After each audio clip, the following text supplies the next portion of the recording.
Have you ever felt stuck? Having so many things to do that you just didn't know where to start? If you're like many small business owners and entrepreneurs, your answer to this dilemma might be to try to do everything yourself. But what if you didn't have to do that? What if it was possible to identify the next best step to make in your business so that you can unlock progress? This is what I like to call the First Domino Principle. And that's what I want to talk to you about today. And I have a few notes with me that I'm going to go through as we really begin to unlock what this is all about and find ways that we can utilize this strategically in our own businesses to get us to where we would like to be. I want to first start by defining what I mean by the first domino. The first domino is the highest impact, most strategic action that you can make that makes everything else easier or even unnecessary. This is what that first domino is.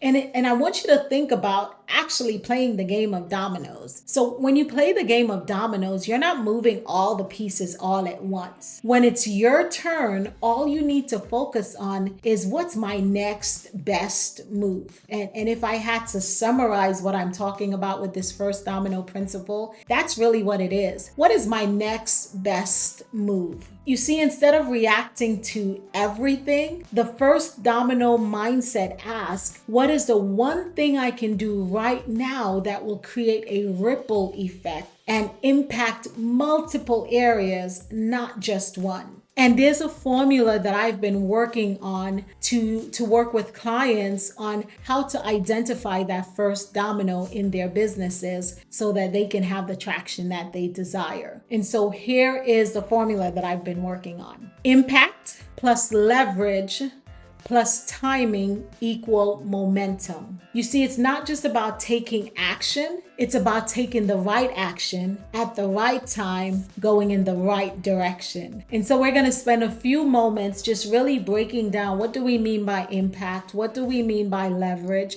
and what do we mean by timing. When we talk about impact, here's the question we're concerned about. Will this action I'm taking solve a major issue or unlock new growth? When we think about leverage, here's that question we're thinking about. Will this effort create momentum in multiple areas? And when we think about timing, this is a question we're considering. Is this the right moment to act on this? And I want to use a story that you find in the Bible. It's the story of Nehemiah to illustrate this principle that we're talking about, this first domino principle. Now, for those who are familiar with the book of Nehemiah, Nehemiah chapter 1 and Nehemiah chapter 2, you'll know that Nehemiah saw a massive problem. The walls of Jerusalem was in disrepair. It was broken down. The city was vulnerable, and the city and God's reputation were just in ruins. And Nehemiah had a problem with that, and he wanted to do something about it. He wanted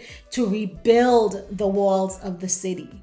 And so Nehemiah had to make some decisions. If I want to do this, what is the first thing that I need to do?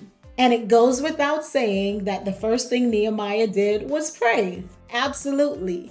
But even beyond prayer, what is the first move that I have to make? Now, what I want you to notice is that Nehemiah didn't start with saying, I wonder which suppliers I can use, because I'm going to need some bricks. I'm going to need some this. I'm going to need some timber. Let me look where I can source that from. He didn't say, I'm going to need some volunteers, so maybe I should create like a form and people can sign up to be volunteers, and then I can have a spreadsheet and I'll know what time people are coming. That's not what Nehemiah started with. Nehemiah's first domino after praying was to have a conversation with the king. And this was really the best move for Nehemiah to make, and here's why. When we talk about impact, the move that Nehemiah made by talking to the king had a tremendous impact. First of all, as king of the whole realm, which included the city of Jerusalem, it went without saying that Nehemiah would have had to secure the permission and the authorization of the king before he could even act. Secondly, Nehemiah was working for the king as his cupbearer. He couldn't just up and leave and just be gone and not say anything, not get permission for that. And so him talking to the king about what was on his heart was the highest impact, was the greatest impact move that he could make at that time. And secondly, you'll find that that move also was the most highly leveraged move that he could make, meaning it had multiple ripple effects in different areas. By talking with the king, Nehemiah got letters of safe conduct and safety. He got resources. He got so many things that was necessary in rebuilding the temple and rebuilding the city that he would not have had unless he spoke to the king.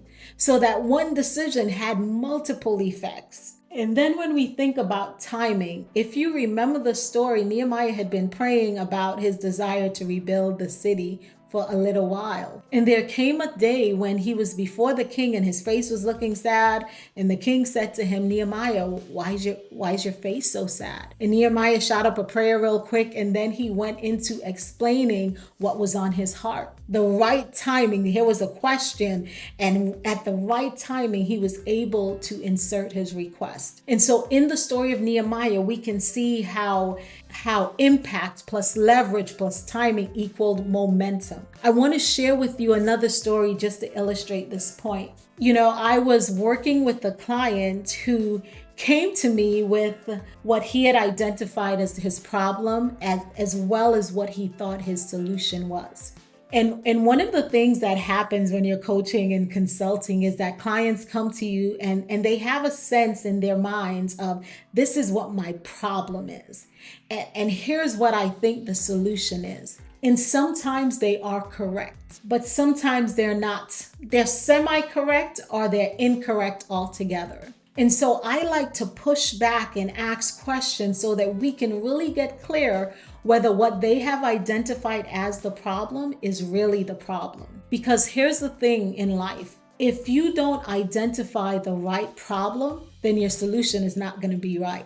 In order to have the right solution, you must first define the correct problem. And there are times when we identify things as problems and we say this is what's needed, and that's not really the problem at all. It may be a symptom of the problem, but it's not the root issue. And I'm very big on let's get to the root issue so we don't spend any time on solutions that are for the wrong problem.